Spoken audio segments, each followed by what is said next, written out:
నమస్తే మిత్రులారా, నేను మీ శ్రీనివాస్ చౌహాన్ అడ్వకేట్.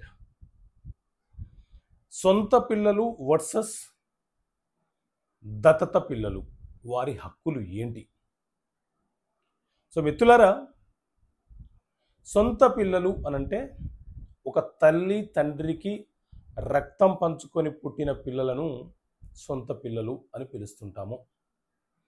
కూతురైనా కొడుకైనా ఆస్తుల విషయంలో చట్ట ప్రకారంగా వారు వారసులు అవుతారు. ఆ జన్మనిచ్చిన తల్లిదండ్రులు ఎవరైతే ఉన్నారో వారు సంపాదించిన ఆస్తులు ఆ తల్లిదండ్రులకే పరిపూర్ణమైన హక్కులు ఉంటాయి. కాబట్టి ఆ జన్మనిచ్చిన పిల్లలకు కూడా ఆ హక్కులు సంక్రమించబడవు తల్లిదండ్రులు జీవించి ఉన్నంత కాలం. ఒకవేళ ఆ తల్లిదండ్రులకు ఆస్తులు కనుక వారసత్వంగా వచ్చి ఉంటే ఆటోమేటిక్గా చట్ట ప్రకారంగా హిందూ వారసత్వపు చట్టం 1956 ప్రకారంగా వీరికి జన్మించిన కొడుకు కూతురు ఎవరైతే ఉన్నారో వాళ్లకు వాటా పొందే హక్కు ఉంటుంది. ఇది చట్టం చాలా సంక్లిప్తంగా వివరణ ఇస్తుంది. సో ఇది సొంత పిల్లలకు సంబంధించిన అంశము. ఇక దత్తత పిల్లలు అనంటే మన దేశంలో Hindu adoption and maintenance act అనే చట్టం ఉంది. ఈ చట్టం ప్రకారంగా అడాప్షన్ అనంటే సంతానము కలగని దంపతులు ఎవరైనా సరే 15 సంవత్సరాల లోపు పిల్లలను దత్తతగా తీసుకోవచ్చు.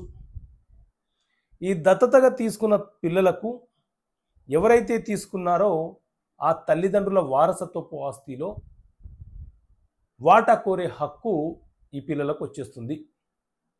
ఈ పిల్లలు దత్తత వచ్చేసిన తర్వాత సొంత తల్లిదండ్రులు ఎవరైతే ఉన్నారో వారితో చట్టబద్ధమైనటువంటి బంధం ఏదైతే ఉందో అది తెగిపోతుంది. అంటే తిరిగి జన్మనిచ్చిన తల్లిదండ్రుల ఆస్తిలో వాటా కోరే హక్కు ఈ అడాప్షన్గా వచ్చిన పిల్లలకు ఉండదు. మరి అడాప్షన్ అనేది ఖచ్చితంగా రిజిస్ట్రేషన్ కావాలా అనంటే చట్ట ప్రకారంగా ఇది 100% రిజిస్ట్రేషన్ కావాలని నిబంధన లేదు.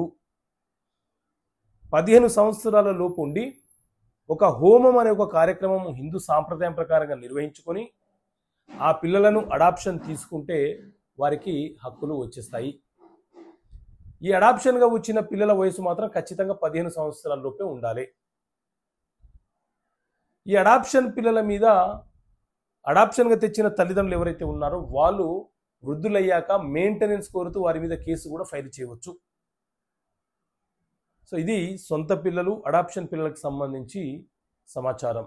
ఓకే మిత్రులారా, థ్యాంక్ యూ. జై హింద్.